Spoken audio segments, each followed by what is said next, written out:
Let everybody filter in.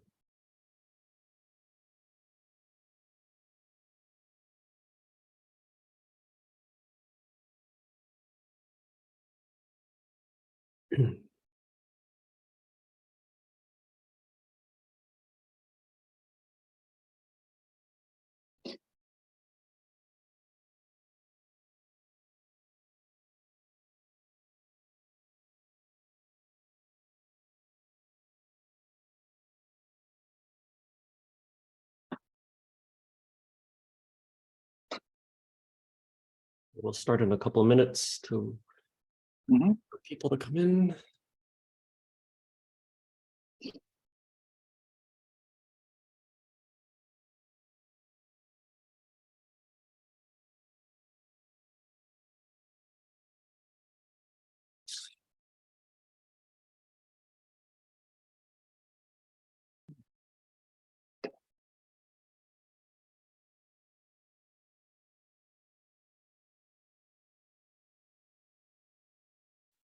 All right. So I think we'll start now. I think people can come in as they come in. But thank you for everyone for joining wherever you are in the world. Just wanted to cover a couple housekeeping items before we begin. Just wanted to thank Single Cell Ninjas as well as Luciana for agreeing to co-host this webinar as a restart of their webinar series. It's in the middle of the night for Luciana, so you may not be on the call. But he'll probably be available during the second webinar if you guys have any questions for him. Also, we will be recording the session and rebroadcasting this later in the evening to cover the other half of the world. So if you guys know anybody else in the Asia Pacific region who may want to attend, go ahead and just send them the registration link so that they can sign up before the talk. Also, we will be doing a Q&A session for the last 10 or 15 minutes or so at the end. So please use the Q&A box to type in your questions, and we'll be sure to answer them at the end of the talk. So with that, we will begin.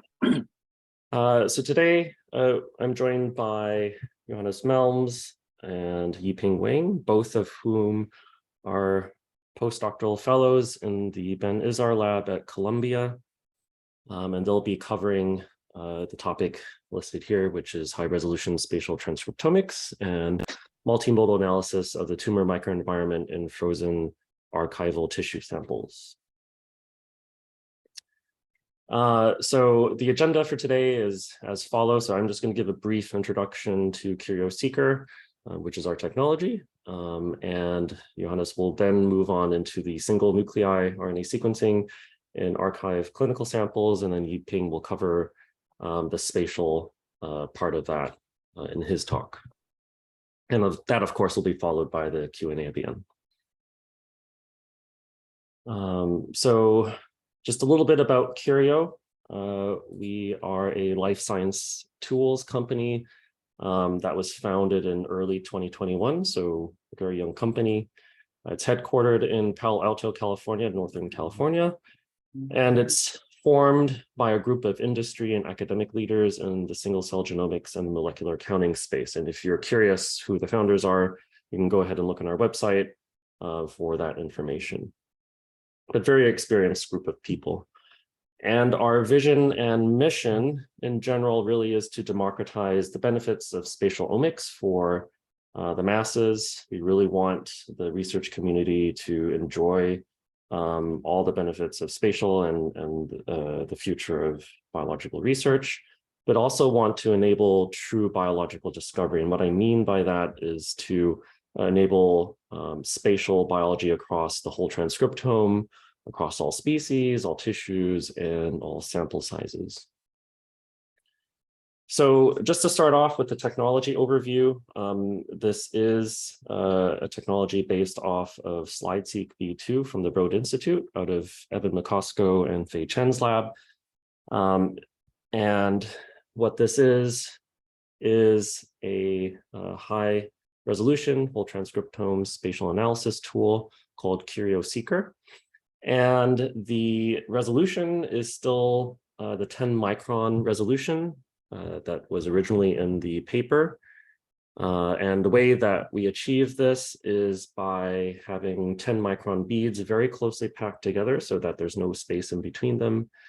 And these are all packed into an area right now of 3 by 3 millimeters, which is commercially available right now. And as I will show you later on, we're actually in an early access program for a 10 by 10 millimeter tile.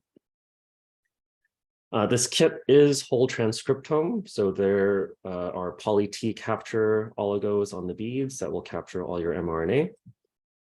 And if your tissue covers the whole tile, we do recommend a sequencing depth of 200 million reads as a good starting point.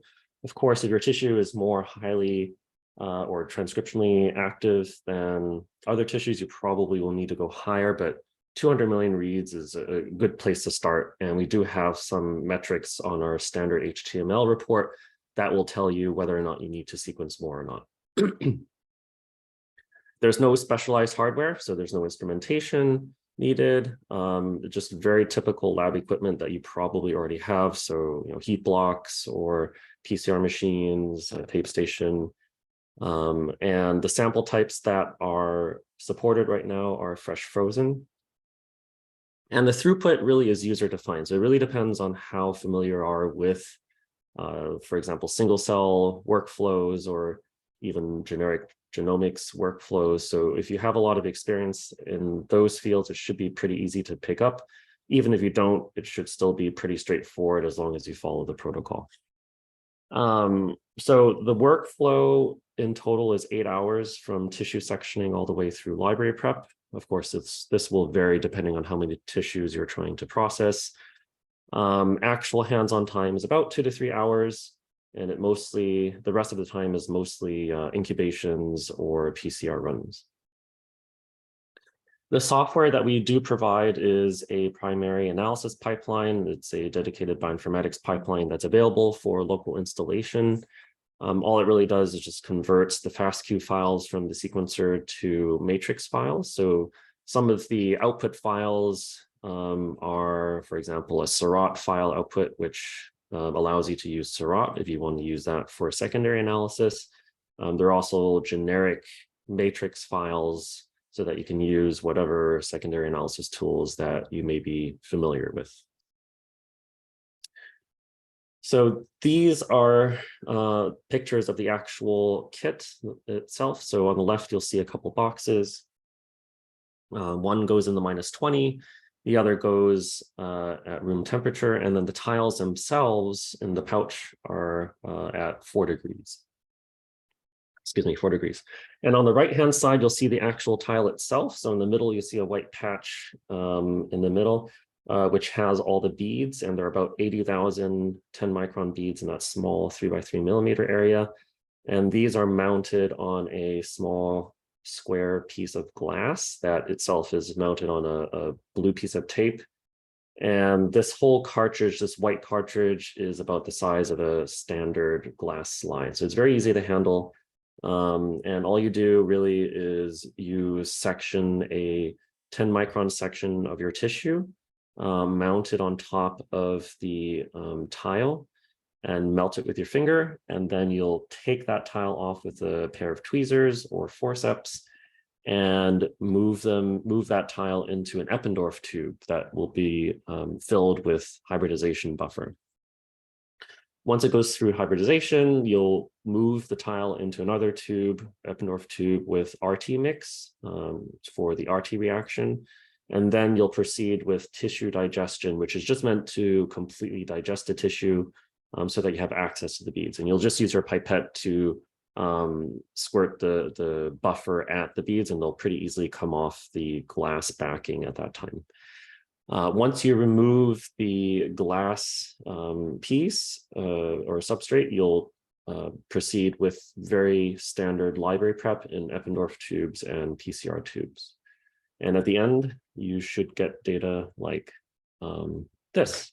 So just as a side note, this type of data or the amount of, or the number of UMIs and genes that you will get will vary from tissue to tissue and also where you are within the tissue.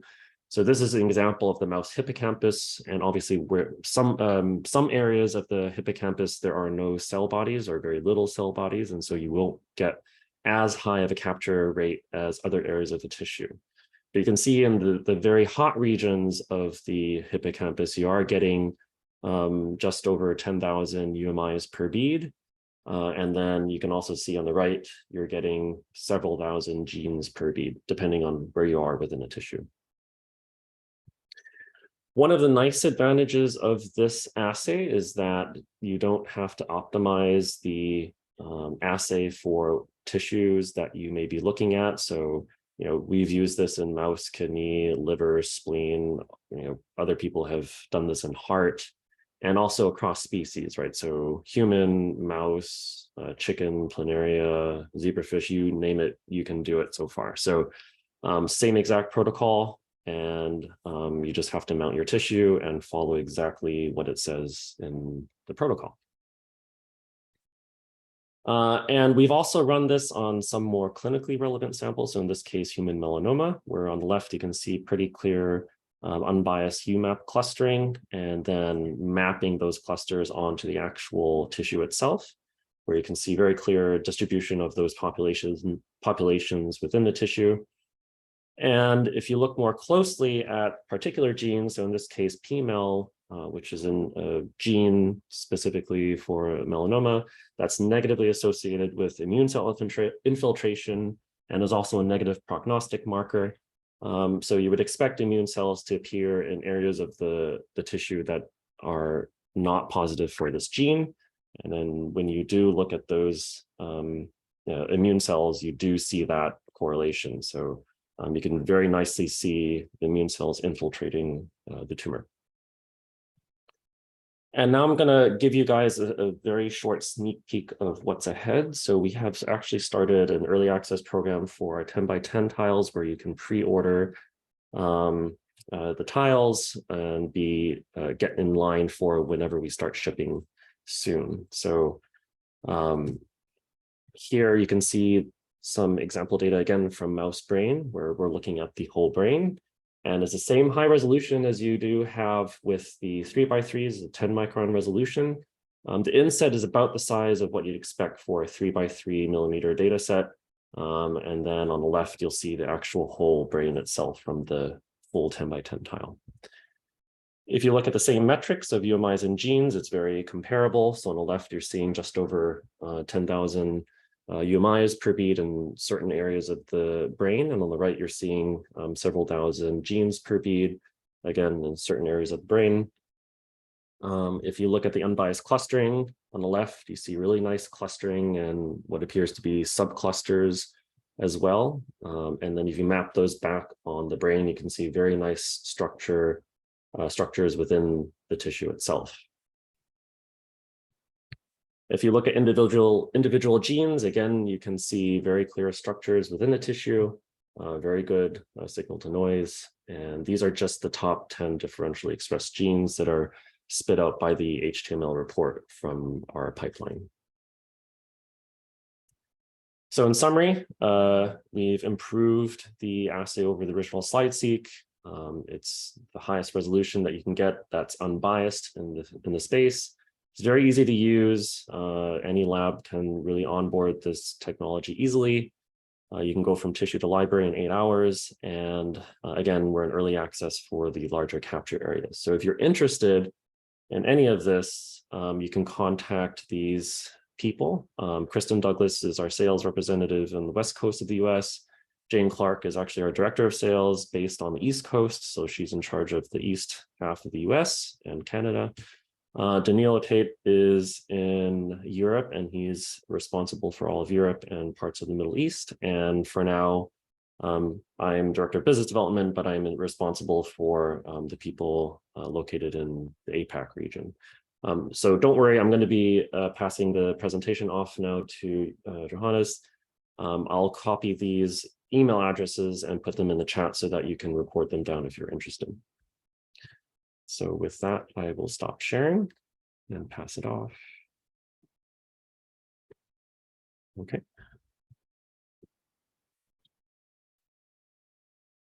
All right. Well, thank you very much for the kind introduction, and welcome again. And I thank the Curio people and the Singers and Ninjas for the opportunity speaking here. I'm Johannes, as introduced. So I'm a postdoctoral physician scientist interested in therapy resistance in melanoma in Ben Izar's lab at Columbia University. And I'm working closely with Yiping Wang, who is a computational expert and postdoctoral fellow in our lab, who will later on talk more about how we analyze spatial data in melanoma and in melanoma. I'll first talk about our general workflow, and then I'll highlight two of our recent studies.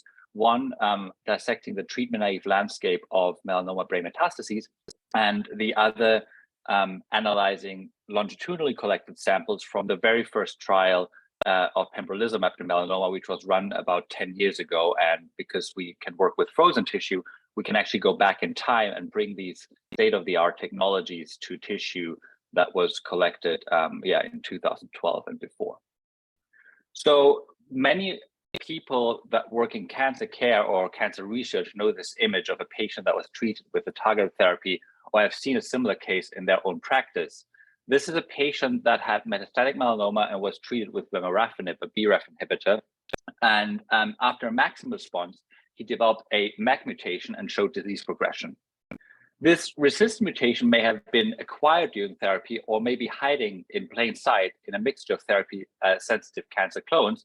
And when we think about therapy response and resistance in cancer, we recognize now that it is very important to understand that individual cells are the unit of therapy response, and we need to understand how individual cells in the patient are different and therefore may show different responses in certain therapies.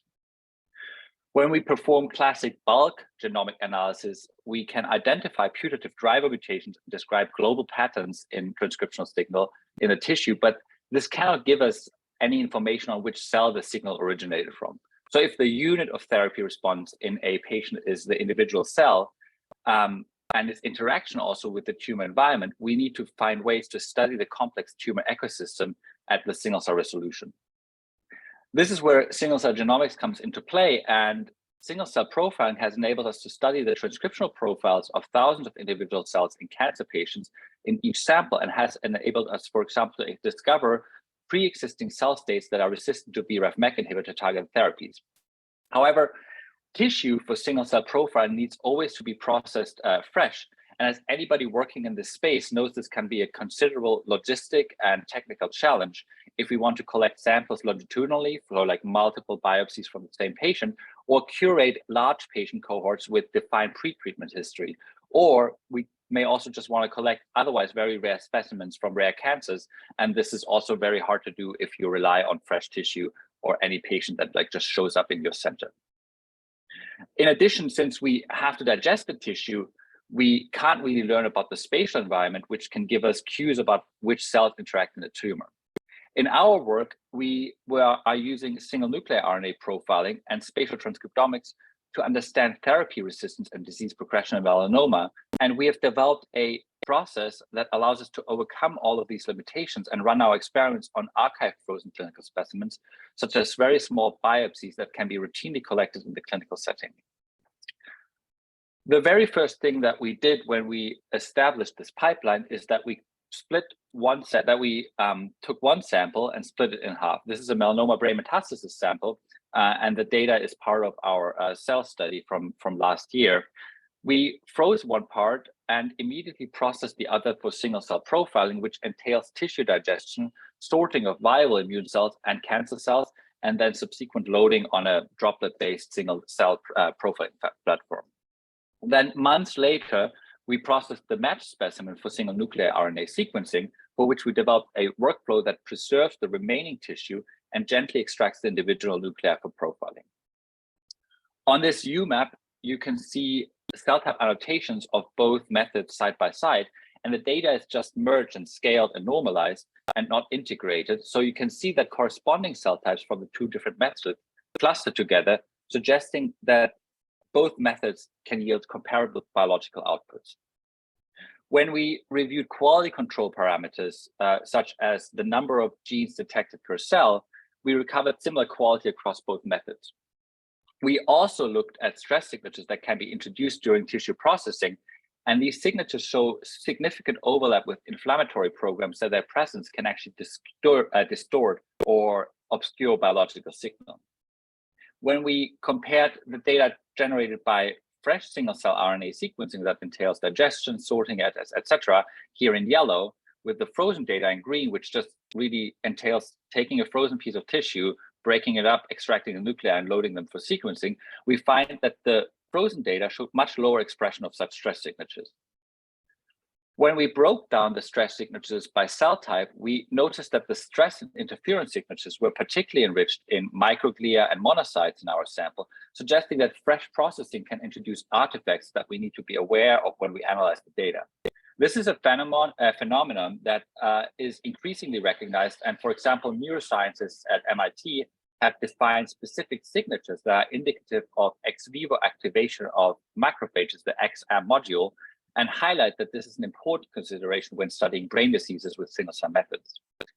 We performed this analysis also on additional samples, including uveal melanoma and different lung cancers, as well as sarcomas, and this is published in our 2023 study that just came out in the beginning of this year.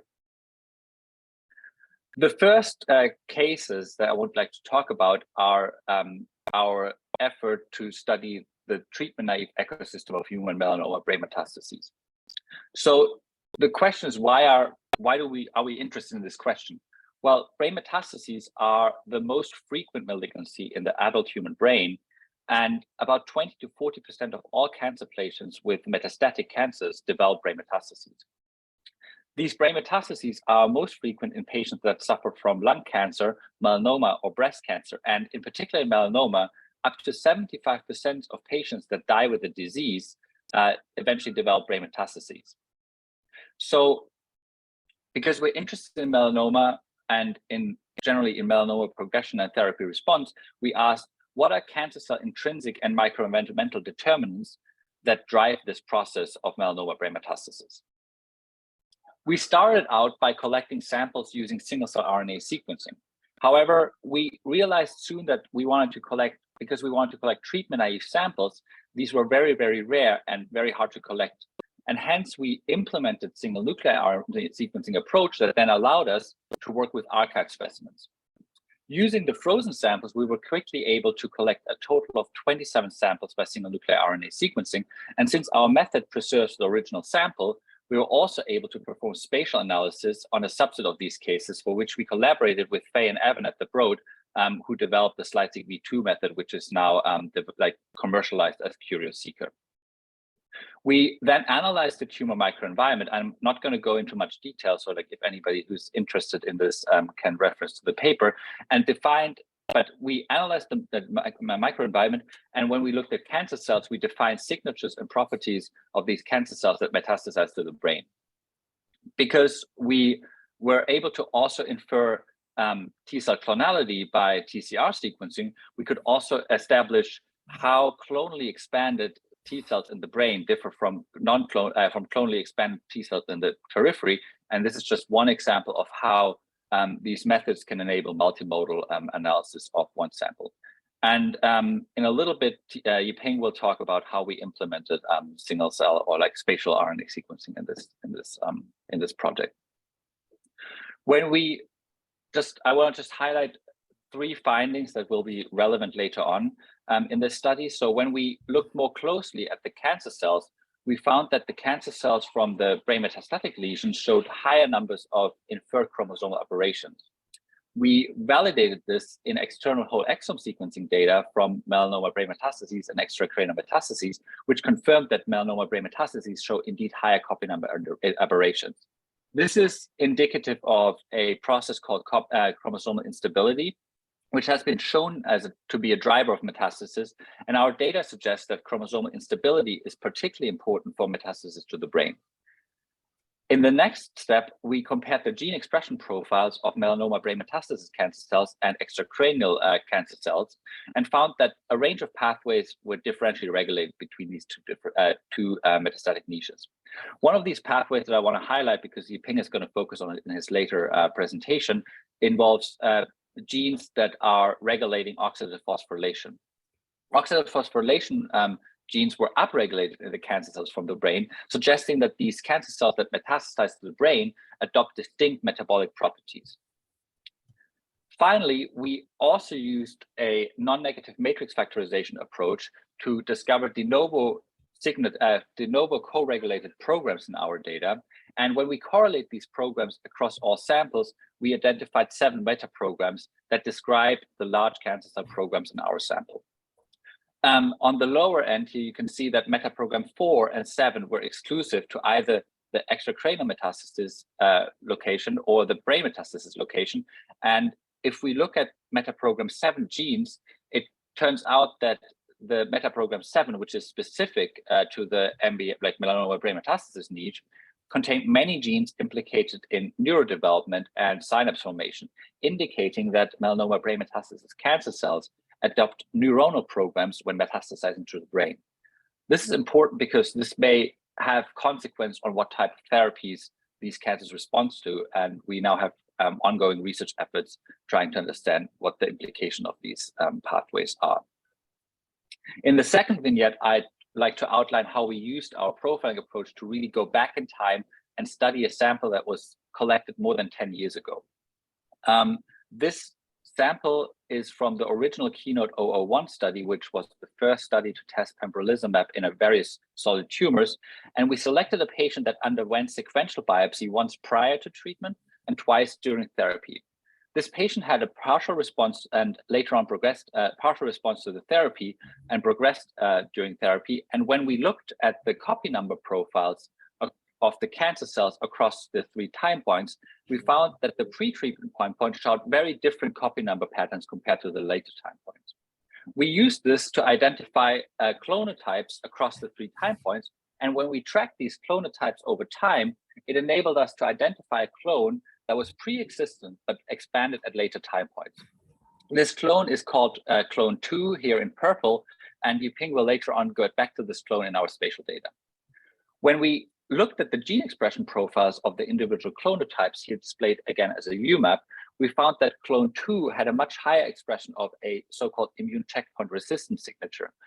This data therefore shows that immunotherapy, like in targeted therapy, can cause or can have, well, sorry. This data therefore shows that in immunotherapy and like in targeted therapy, resistance can emerge based on pre-existent clonotypes already existent in the treatment-naive cancers, and then they expand under therapy. In summary, these 2 studies show that it's feasible and valuable to study cancer tissues using single nuclear RNA sequencing, and we can now use archived clinical specimens to learn more about therapy response of our patients.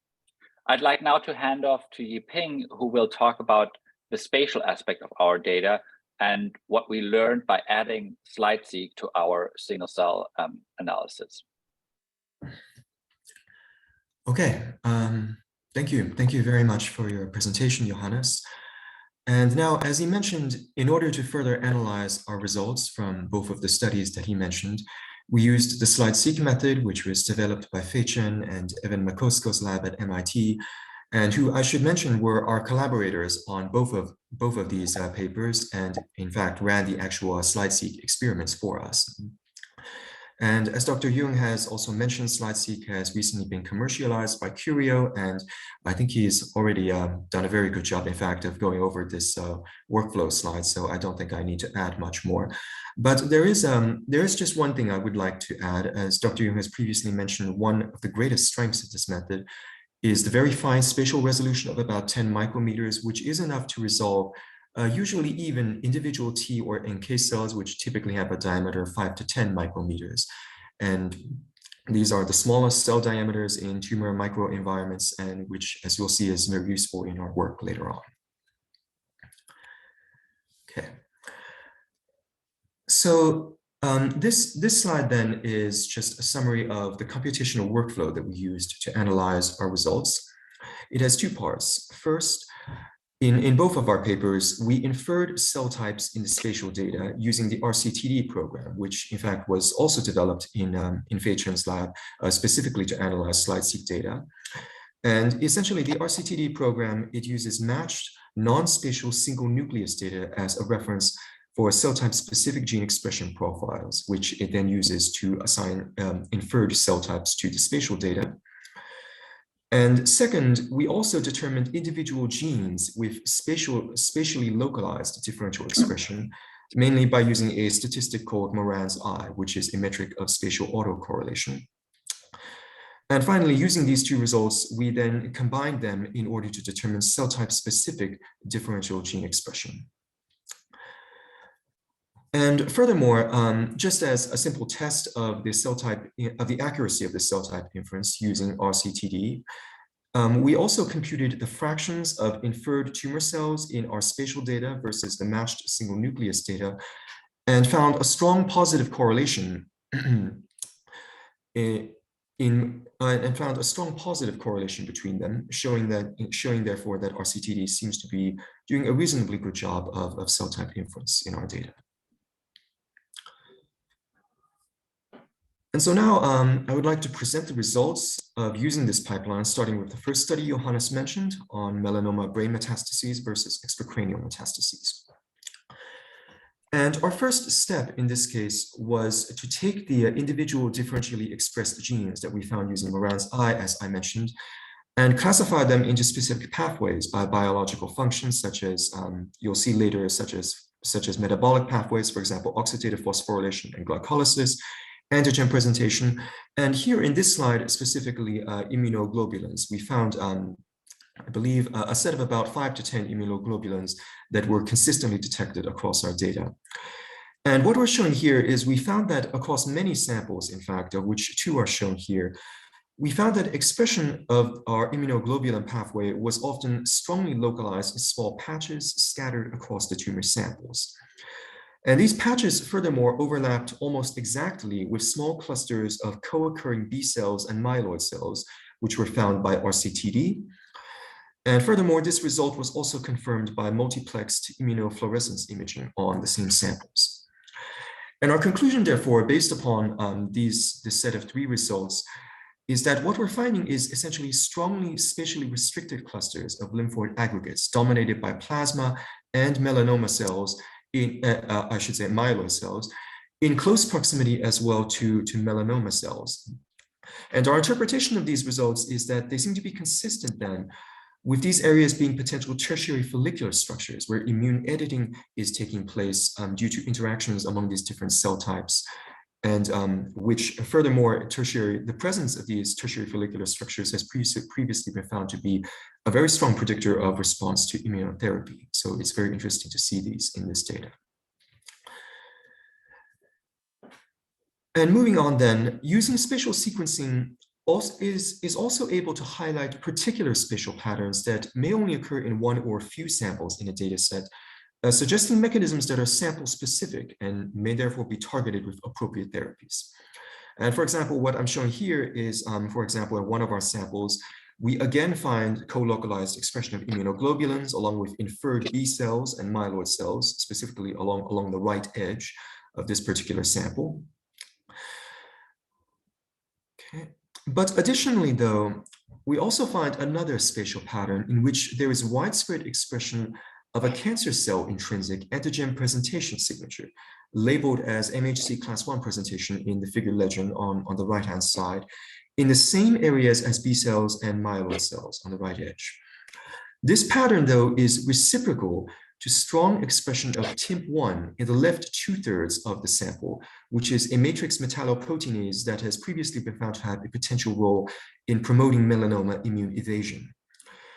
In other words, our interpretation of this data is that the tumor cells in this sample appear to form 2 subpopulations, one that is highly immune infiltrated on the right edge with the myeloid and B cells, and another one that is not, corresponding with TIMP1 expression.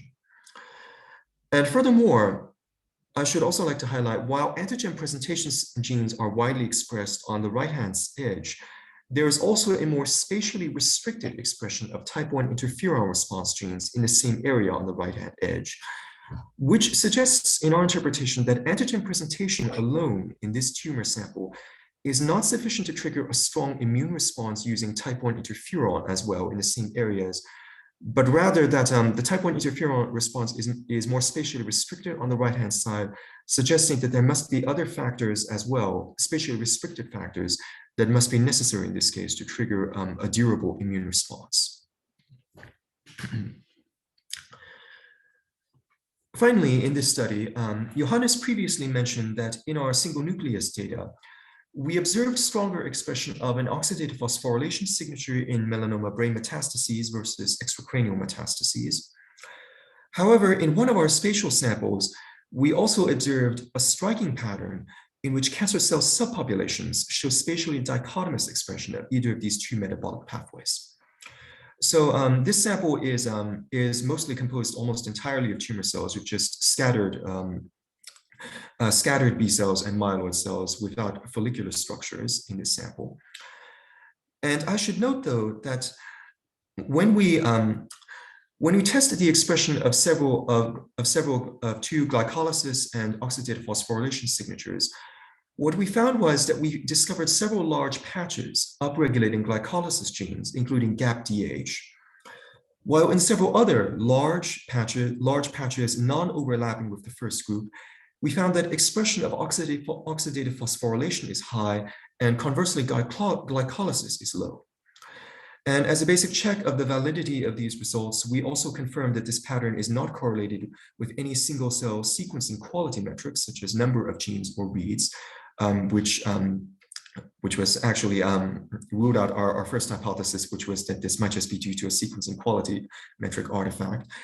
And therefore, our conclusion is that what we have here, we believe, is two different subpopulations that are utilizing different metabolic pathways in order to survive and grow within the tumor, and therefore potentially might be susceptible to two different classes of metabolic drugs, which is outside the scope of this study, but cancer metabolism is also an active field of drug development. And so these two different subpopulations may be targeted by drugs for these two different pathways.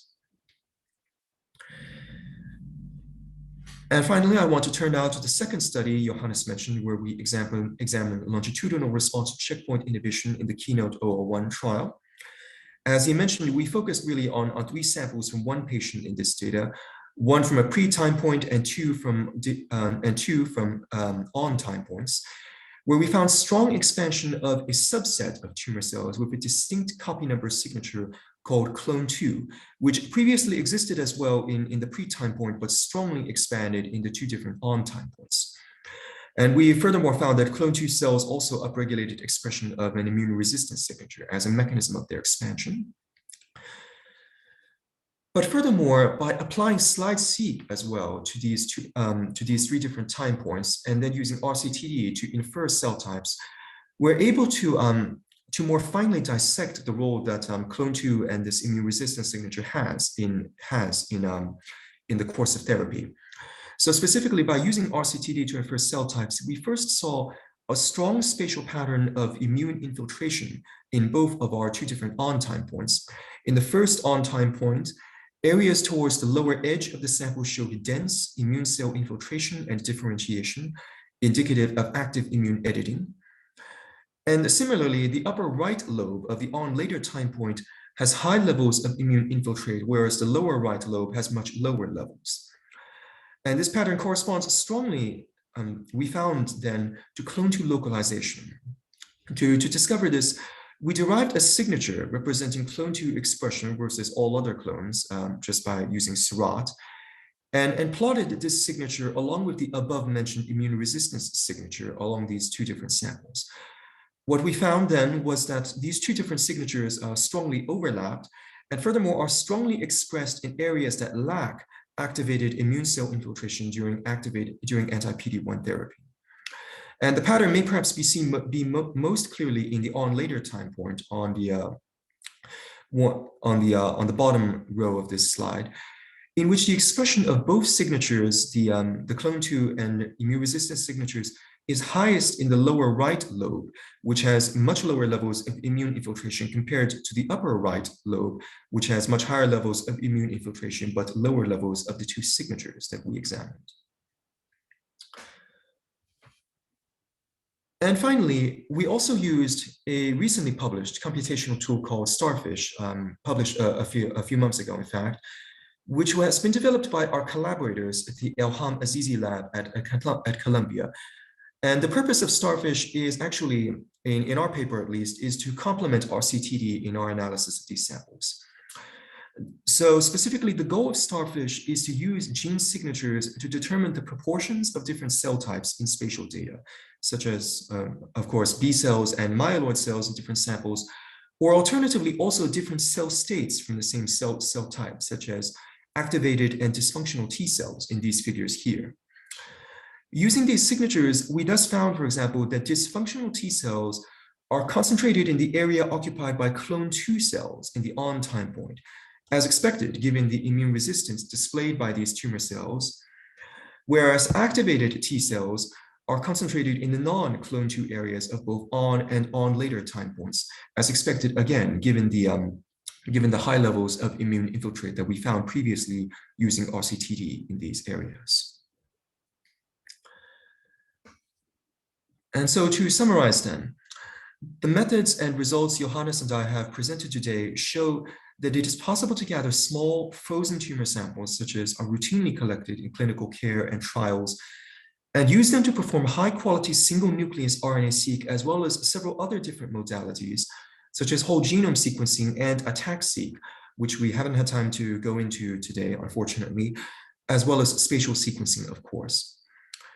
And so by integrating all of these different modalities together, we can analyze, hopefully, more deeply the effects of immunotherapy on both tumor cells and their microenvironment, and thus learn, therefore, how to hopefully modify these treatments to better control cancer progression. And so at this point then, I would like to acknowledge all of our lab mates and collaborators who made this work possible. In particular, I want to thank Dr. Elham Azizi at Columbia and her graduate student, Joy Linyue Fan, who worked very closely with us on the second study involving the 3 keynote samples, as well as Jana Bierman in our lab, a postdoc in our lab, who led the non-spatial computational analyses for the melanoma brain metastasis study. We've already mentioned Fei Chen and Evan McCusko's lab at MIT, who carried out the slide-seq processing. And I just want to mention as well, the initial computational processing to produce count matrices for the slide-seq data was also done by graduate student Irving Barrera in their labs. Finally, I want to thank our PI, Dr. Benjamin Izar, who supervised our work on these projects for the last few years. And finally, all of our experimental collaborators who contributed samples for this work. And with that, our presentation is done, I think, and we are happy to take questions now. Thank you. Well, thank you very much. Great. Yep. Okay, well, thank you, everybody. So if anybody would like to ask any questions, you can type it into the Q&A box on the lower left-hand corner of your screen.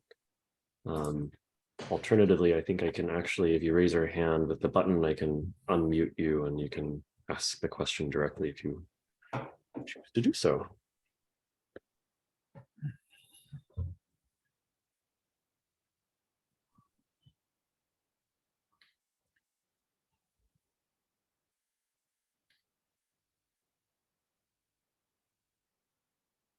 Mm-hmm.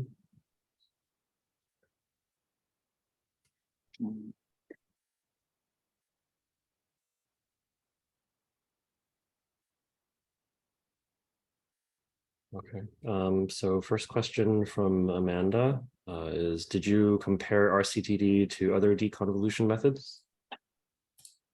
Yes, we did. I think yes, so specifically, yes, I specifically recall we actually spent quite a few weeks trying to use Tangram as well on the slide-seq data. And I should also mention, after our paper was published, I also tried to use Starfish as well more extensively in order, essentially as a replacement for RCTD to deconvolute broader cell types such as tumor cells and T cells in our data. I should mention though that so far both of these methods have actually really not worked quite as well as RCTD for the slide-seq data for reasons that are not entirely clear to us, but basically both methods actually have have really not succeeded in finding cell type assignments that are as spatially localized as RCTD and whose cell type assignments agree as well with just with calculating expression of cell type signatures across our samples. So far, RCTD appears to have been the best so far. Okay, thank you. Mm-hmm. Second question is from Sylvia Hartman. You mentioned immunoglobulin transcripts. Can you tell if the immunoglobulins are clonal? And do you get the sequence of the CDR3 region? I think so. So the base calls are based on the constant region. So we don't get the CDR3 regions at this point from this data.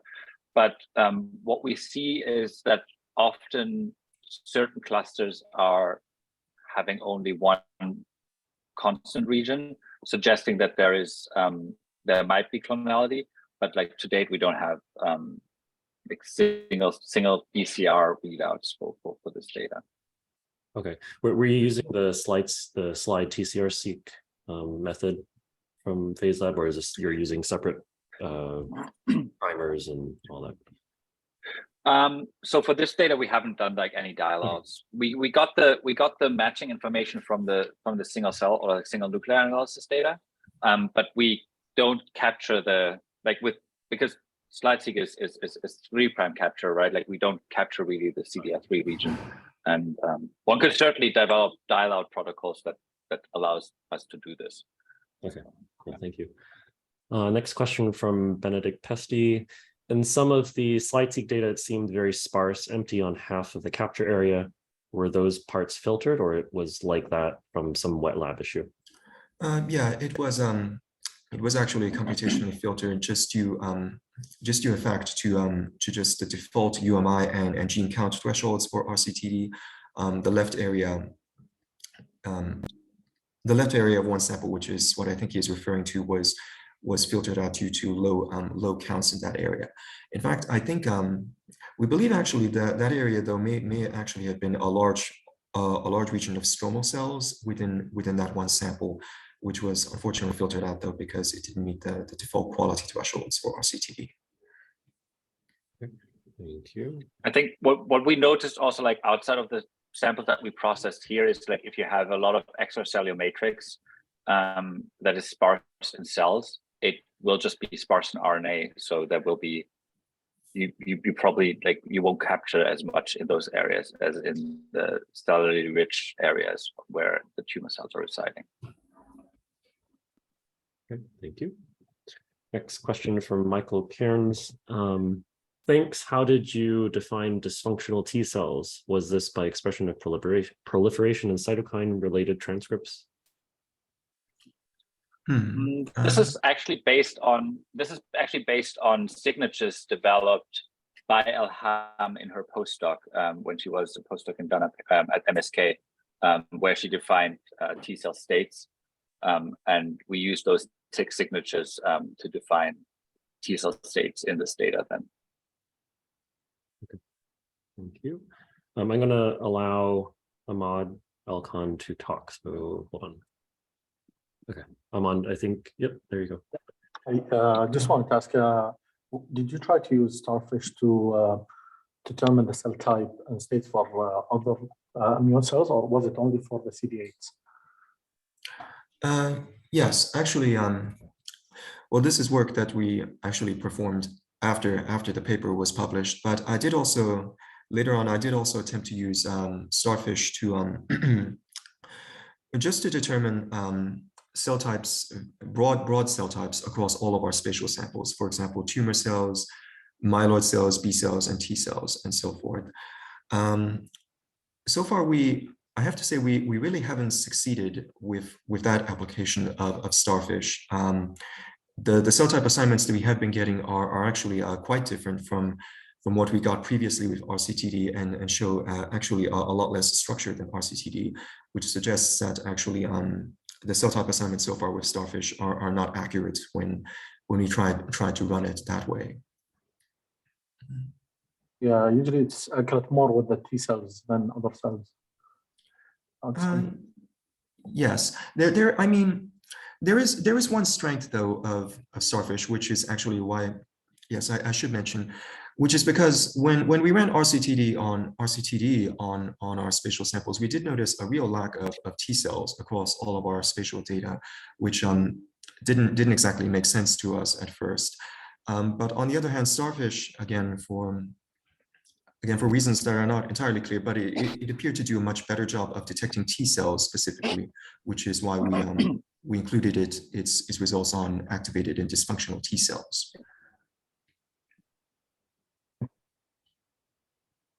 Okay, great, thank you. Next question from Sylvia Hartman. How many different transcripts per quote unquote cell could you detect? Let me see.